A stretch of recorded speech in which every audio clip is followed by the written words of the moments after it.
Good morning students. Class 3 EVS। Students, आपको याद होगा लास्ट वीडियो में हमने चैप्टर 3 को रीड किया था। हमने पेज नंबर 16 तक मेथड्स ऑफ कुकिंग इन्हें मैंने आपको एक्सप्लेन किया था। ओके स्टूडेंट्स, अब आगे बढ़ते हैं।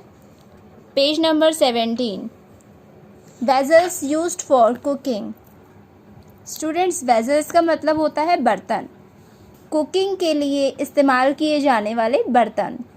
जब हम खाना पकाते हैं तो खाना पकाने के लिए जिन बर्तनों को यूज़ करते हैं, अब हम उनके बारे में पढ़ेंगे। Cooking vessels are called utensils. जो हमारा खाना पकाने के बर्तन होते हैं उन्हें यूटेंसिल्स भी कहा जाता है। यूटेंसिल्स का अर्थ भी है बर्तन।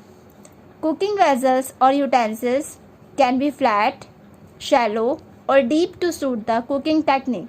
जो हमारे कुकिंग के यूटेंसिल्स हैं, बर्तन हैं, वो कैसे होने चाहिए ये डिपेंड करता है हमारी कुकिंग की टेक्निक के ऊपर कि हम खाना पकाने के लिए किस टेक्निक को यूज़ कर रहे हैं, किस तरीके से खाना पका रहे हैं, कौन सा मेथड इस्तेमाल किया जा रहा है।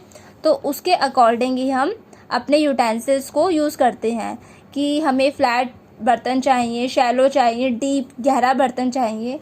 तो ये हमारी कुकिंग की टेक्निक पे डिपेंड करता है कि हमें खाने को पकाने के लिए कैसा बर्तन चाहिए।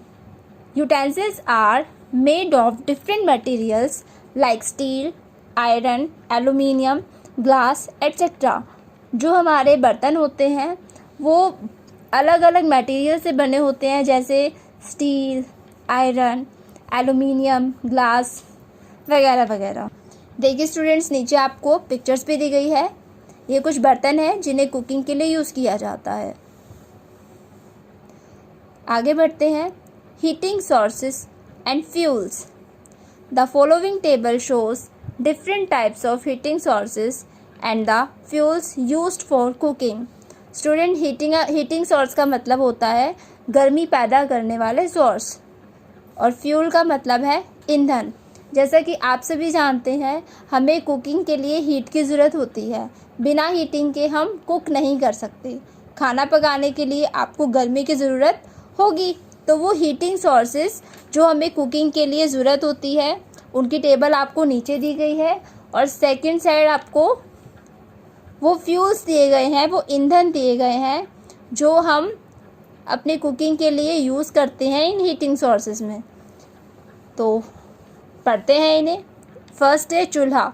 जैसे कि आप सभी जानते हैं, चूल्हे को जलाने के लिए, चूल्हे में हीट उत्पन्न करने के लिए हमें क्या करना होगा, उसमें वुड, कोल, काउडंग केक्स का मतलब होता है उपले। तो हम जब चूल्हे में ये लगा के उसमें आग लगाते हैं तभी चूल्हे में गर्मी पैदा होती है, हीट बन पाती है, और फिर हम उस पर कुकिंग कर पाते हैं। देखिए यहाँ पे आपको एक चूल्हे की पिक्चर भी दी गई है।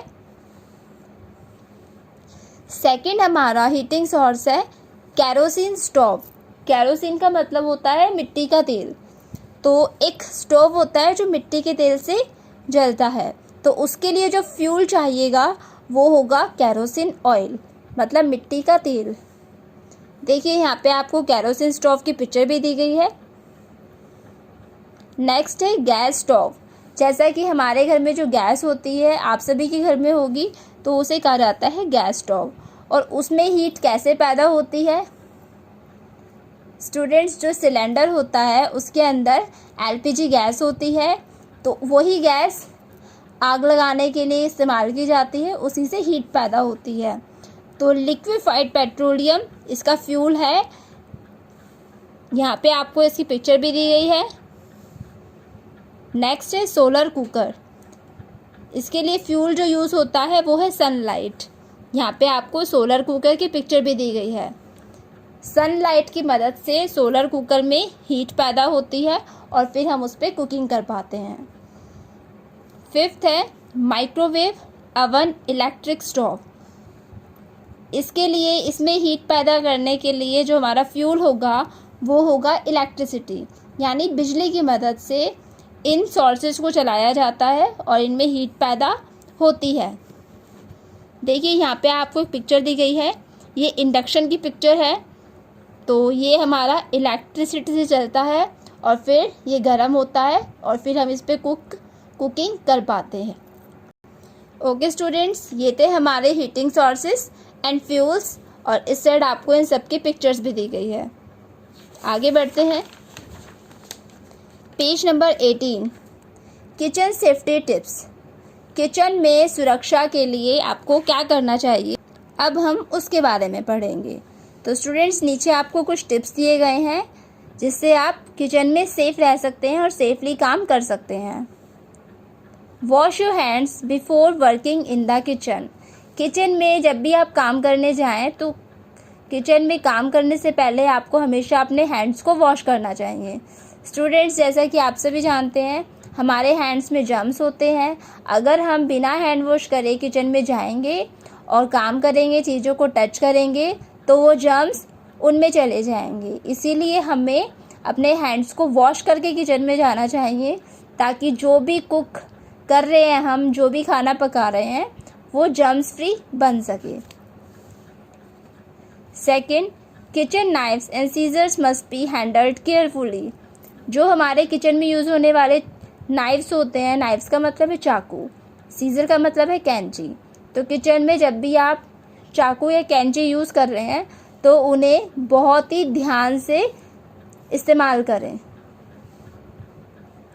Next, hot air and smoke should be removed from kitchen through chimneys and exhaust fans. Students, जैसा कि आप सभी जानते हैं, किचन में खाना पकाया जाता है, तो जब भी खाना उसे पकाया जाता है तो हीट से ही हमारी कुकिंग हो पाती है। हीट होगी तो गर्मी पैदा होगी वहाँ, और जब भी वहाँ खाना पकेगा तो धुआं भी निकलेगा। तो उस गर्मी को और धुएं को किचन से बाहर निकालने के लिए एग्जॉस्ट फैन और चिमनी होना ज़रूरी है।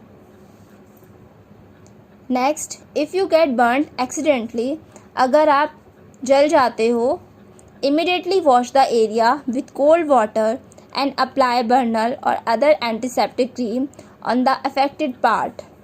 अगर आप जल जाते हो किचन में तो आपको तुरंत उस जले हुए पार्ट को ठंडे पानी से वॉश करना चाहिए और उसके ऊपर बर्नर या कोई एंटीसेप्टिक क्रीम लगानी चाहिए।